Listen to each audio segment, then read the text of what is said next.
Hey everyone, welcome back for another deep dive. Always a pleasure to be back. Today we're going to be looking at, Looking forward to this one. we're going to be diving into this idea of manifesting thoughts into reality. Okay.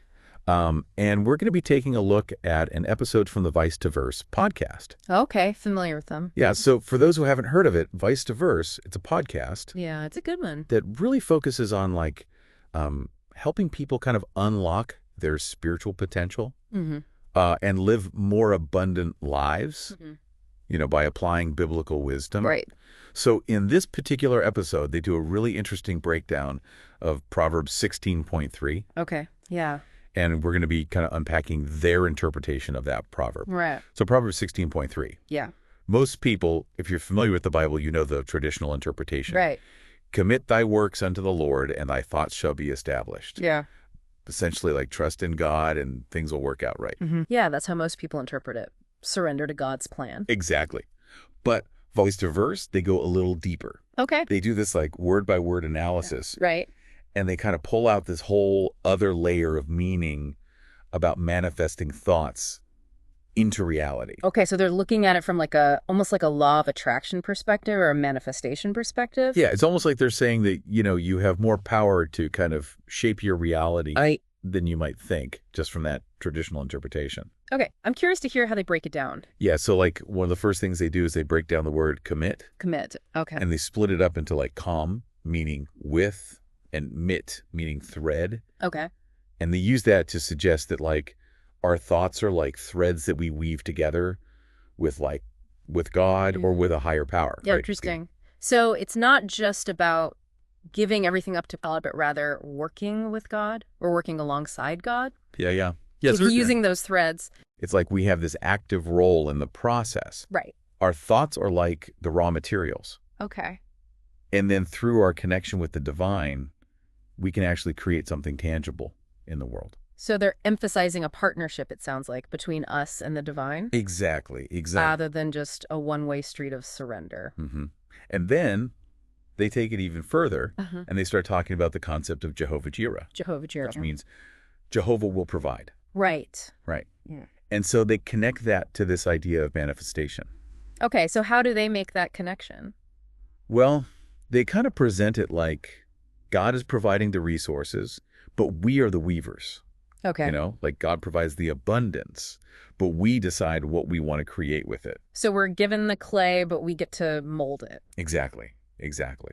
Through our thoughts, through our actions. It's an interesting perspective. It kind of empowers us in a way Yeah. to really think about our role in Yeah. creation and in shaping our reality. Absolutely. Absolutely. No, I'm curious, when they talk about thoughts, Right. what exactly do they mean by that? Yeah, because it's obvious. Is it just like our everyday thoughts, or is there a deeper meaning there? Right. It seems like more than just, what am I going to have for dinner tonight? Exactly. There's got to be a deeper level to it. So they actually define thoughts as the mode of or movement of spiritual consciousness. Okay.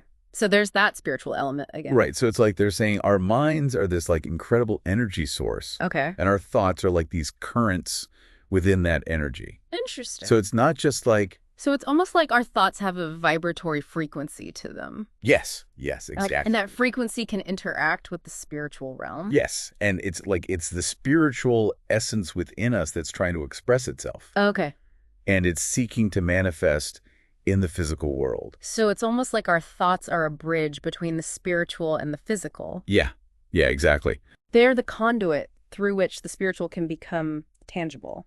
And they kind of present this idea that, our thoughts are like the blueprint. Okay. But that blueprint needs some kind of energy source to become reality. Right. And that energy source is this like spiritual consciousness. That spiritual energy that we're talking about. Right, right. So it's not enough to just think it. You have to imbue it with that spiritual power. Exactly. Yeah. Exactly.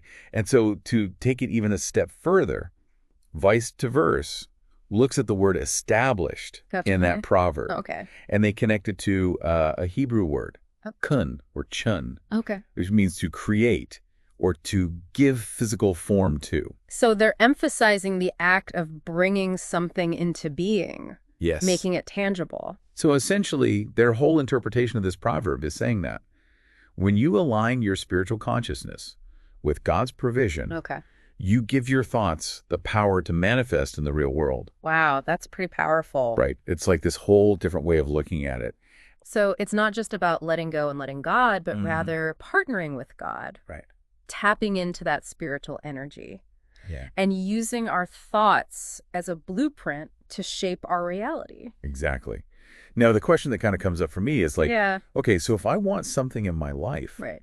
how do I actually commit my thoughts to God? Right. How do we put this into practice? How do I actually manifest it? Because it's one thing to understand the concept, Right. but how do we actually bridge that gap between the thought and the reality? Exactly. Yeah. And, vice versa kind of emphasizes Yeah. the importance of understanding God's will. Okay. They're very clear that it's not just about like wanting something and hoping it appears. Right. It's not a genie in a bottle situation. Exactly. Yeah. Exactly. But that there's this process of like spiritual growth Right. and understanding involved. So we have to align ourselves with a higher purpose. Right. It's about more than just our own personal desires. And they believe that as we grow spiritually, we become more attuned to God's plan. And our thoughts naturally start to align with that plan. So as we evolve spiritually, our desires become more aligned with what's truly meant for us. Yeah. We start to want the things that are in alignment with our highest good. Exactly. Exactly. So it's almost like finding that balance, right? Yeah. Between like actively shaping your reality, Right. but also trusting Yeah. that God has a plan for you. So it's that sweet spot between surrender and action. Exactly. Yeah. Not being passive, but also not trying to force things that aren't meant to be. Right. It's a delicate dance. It is. It is.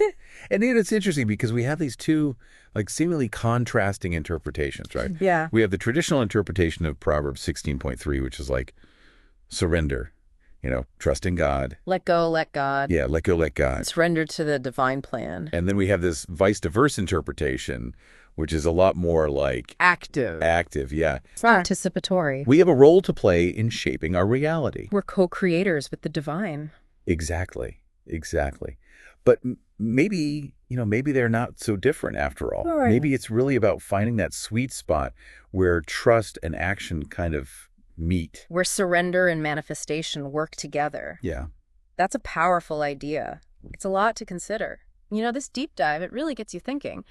If our thoughts actually do have this power to shape our reality, Yeah. what responsibility do we have in shaping them? Oh, absolutely. What are we focusing on? What kind of world are we creating in our minds and therefore in our lives? It's a really good question to ask ourselves. It is. It's an invitation to be mindful of our thoughts, Yeah. to cultivate positive, empowering thoughts, Mm-hmm. and to align ourselves with the highest good. Yeah. And to really consider, like, what seeds are we planting with our thoughts? Exactly. What are we putting out into the universe? Because Yeah. it's going to come back to us. Exactly. Exactly. Well, this has been an incredible exploration of vice versa's interpretation of Proverbs 16.3. It has. It's a very unique and empowering perspective. Yeah, it really challenges us to think differently about the power of our thoughts and the role that they play in shaping our lives. And it opens up a whole new world of possibilities. Right. If we really can manifest our thoughts into reality, Yeah, imagine what we can achieve. it's pretty amazing. It is. So for all of you listening out there, I encourage you to consider, what do you believe about the power of your thoughts? Yeah. Do you believe you can shape your reality? And how can you use this concept to kind of create the life that you truly desire? It's a question worth pondering. It is. It is. And maybe, just maybe, there's more to this idea of manifestation than we realize. I think so. It's definitely something worth exploring further. Absolutely. So until next time, happy manifesting. And may your thoughts create a beautiful reality. We'll see you on the next deep dive. See you then.